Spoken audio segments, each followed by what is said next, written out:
All right, my friends, watch out for financial YouTubers promoting credit cards. I don't think I talked about this. This bothers me. So I'm watching the gents at the Income School, and I've told you I love the Income School. I think they're fantastic. I got a lot out of those guys.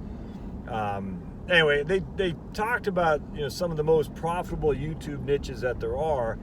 And they made a reference to financial being one of them. And I get that for sure. But then they said one of the reasons it's so profitable because you can have affiliate commissions through selling, essentially linking people to credit card offers. And I don't like that at all. That bothers me. I'm like, you're a financial guy who's, that'd be like Dave Ramsey telling people to get a credit card. I don't know. That seems to be a bad thing. And so, but apparently you can get paid a lot of money by referring people to certain credit cards.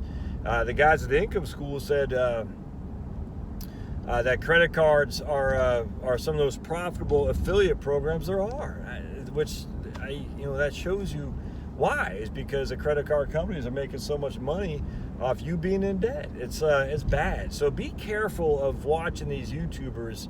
I'm not saying they're bad guys. I'm not saying that, look, I'm not saying anything. I'm just saying be careful because they have this incentive apparently to sell you on buying credit cards. And I'm just telling you, man, that's not what we want to do.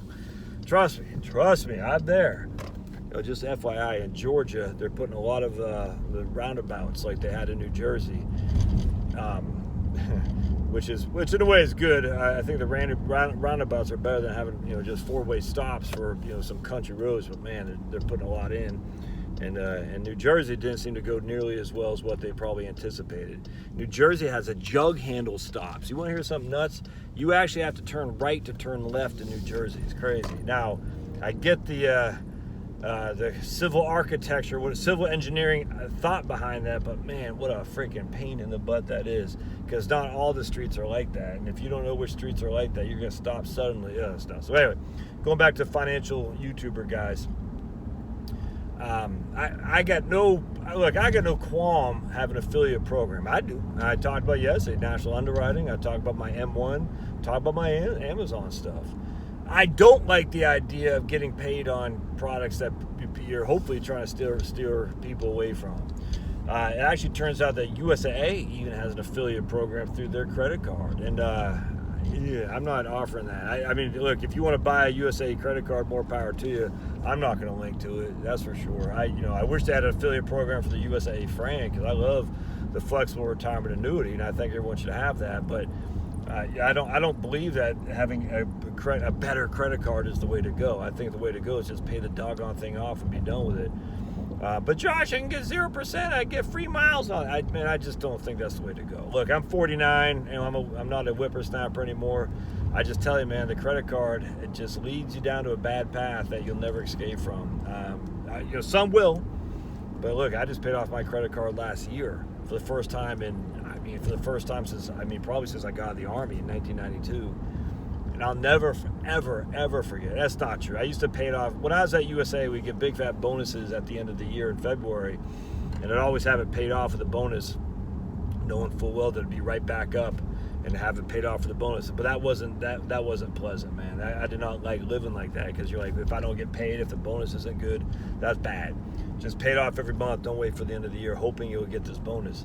I will never forget, 2 weeks after I got out of the Army, my old roommate Kenny got married in Rochester, New York. And I remember driving up to Rochester, New York, and getting the hotel put on a credit card. And I had never had a credit card. Even when I was in the Army, I didn't have a credit card. But I went to, actually maybe it was 6 months after I got out. But I remember I couldn't get a credit card.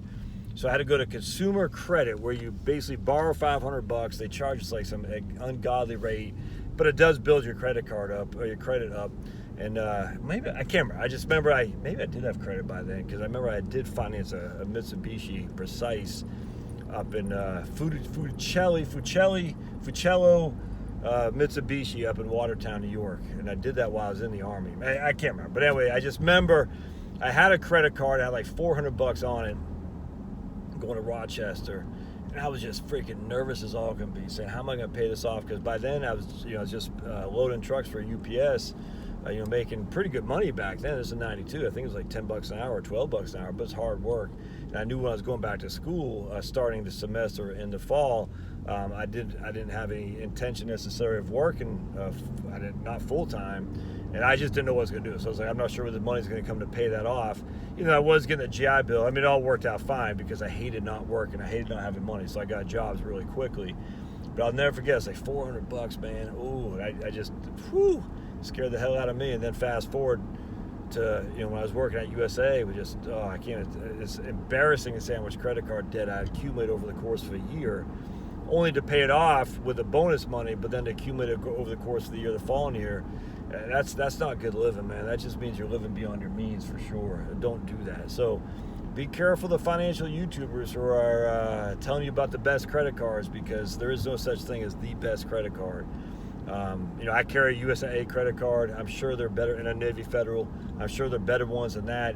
I used to play the 0% balance transfer game. I don't want to do that anymore, and you shouldn't do that. Don't get involved in the balance transfer scheme, because all it does, it's not the benefit of paying it off, or it's the benefit of transferring the balance. And transferring the balance it makes you start saying, oh, now I get this line of credit that's available to me to buy something I don't need. I'll give you an example. I thought to pay this guy off, I thought I owed about $5,000 more than I did, but I had forgotten that $5,000 I had paid. I made a pretty good payment on it last year. So when I got the payoff on this guy that I'm driving now, which we just paid, I thought I had to pay, basically $20,000 as opposed to $15,000. Well, anyway, when I got the payoff, it's only $15,000. Oh man, it's $5,000 extra bucks. And I'm telling you, man, this might be just the way my brain works, maybe not yours. But immediately I started thinking, oh man, that couch set that I saw in Costco, I wanted to get. And I just remember thinking, tell my wife, hey, let's get you, whatever. If you think we can afford it, let's do it. She's not one of those people who say I need this or anything like that. But I was like, yeah, maybe we can. Thankfully, though, Maddie showed me how much student loans she had. Even though she goes to Georgia Tech and State and has a Zell Miller, she still has student loans. And that really was a bucket of cold water poured on me. I said, oh yeah, I forgot about that. So I'm telling you, man, when you have this found money, i.e. no balance on a credit card where you used to have a balance on because you did a balance transfer, it makes you think like you paid it off. You had it paid off. You had it. It just says at the end of the day, it opens up a new line that you can spend. And I'm telling you, it's very, very alluring. Don't fall for it though, people. So just the point is, don't follow the credit card, folks. We don't want that stuff. Even if you can do use your home equity line to pay off your mortgage by using a credit card to pay off your home equity line, I'm telling you, don't bother. It ain't worth it. All right, we'll see you.